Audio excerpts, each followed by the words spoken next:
Alright, I'm going to be talking to you guys about pregnancy with sickle cell disease. Alright, the mom. When a woman becomes pregnant, her body goes through drastic changes. This is no different for a woman with sickle cell disease. Everyone knows that you go through major hormonal changes and your body is affected in different ways, especially with the development of the baby.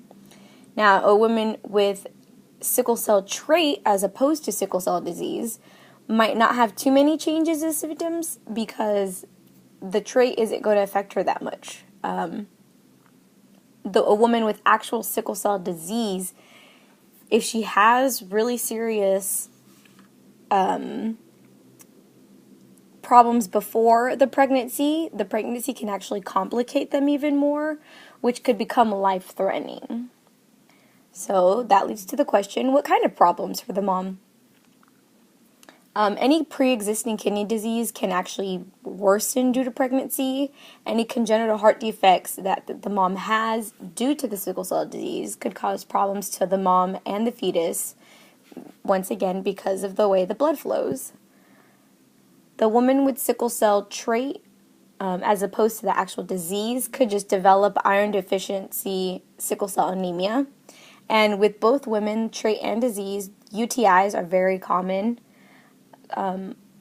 during and especially after pregnancy. Gallbladder can cause problems which can lead to gallstones. Heart enlargement and heart failure including heart failure from anemia, is one that actually took me a little bit by surprise. I didn't even realize that could happen, but this is a very serious problem. And pregnancy-induced hypertension. Alright, so let's move on to the fetus. So the fetal hemoglobin develops 2 months into the gestational period. And obviously we know that the blood is used to carry oxygen to and from the mother and the fetus. And this is provided by way of the umbilical cord. 3 to 6 months after birth, the baby's blood is completely changed from fetal to adult hemoglobin. And this is actually extremely important because when it's strictly fetal hemoglobin, the child, the newborn, does not have any symptoms of sickle cell disease.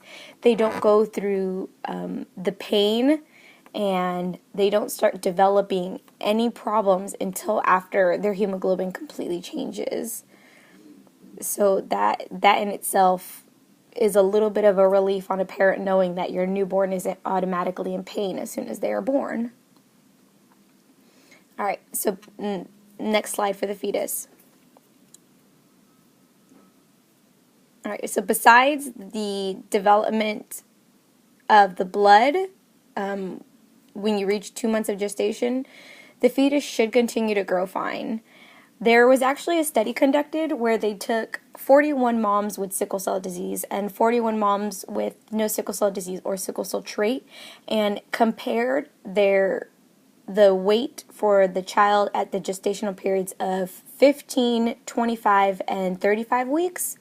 And they found that some of the only problems that they had is the children, or the fetuses that weren't full term did have lower birth weight, but that's in direct correlation with the fact that they weren't full term. Alright, now there can be some problems to the fetus depending on how bad the sickle cell disease the mom has. So what problems could this cause for the fetus? Early in the pregnancy, the mother could have a miscarriage. Intrauterine growth is restricted, so poor fetal growth. Preterm birth, once again, before 37 weeks, and low birth weight due to the preterm birth. Stillbirth and newborn death. And in very rare but very serious circumstances, intrauterine blood transfusion. So what they would actually do is have to go through the mother's stomach and into the umbilical cord in order to transfuse that blood. So that one's a little more serious. And actually, I forgot to mention this earlier, but this can actually go with the mom as well.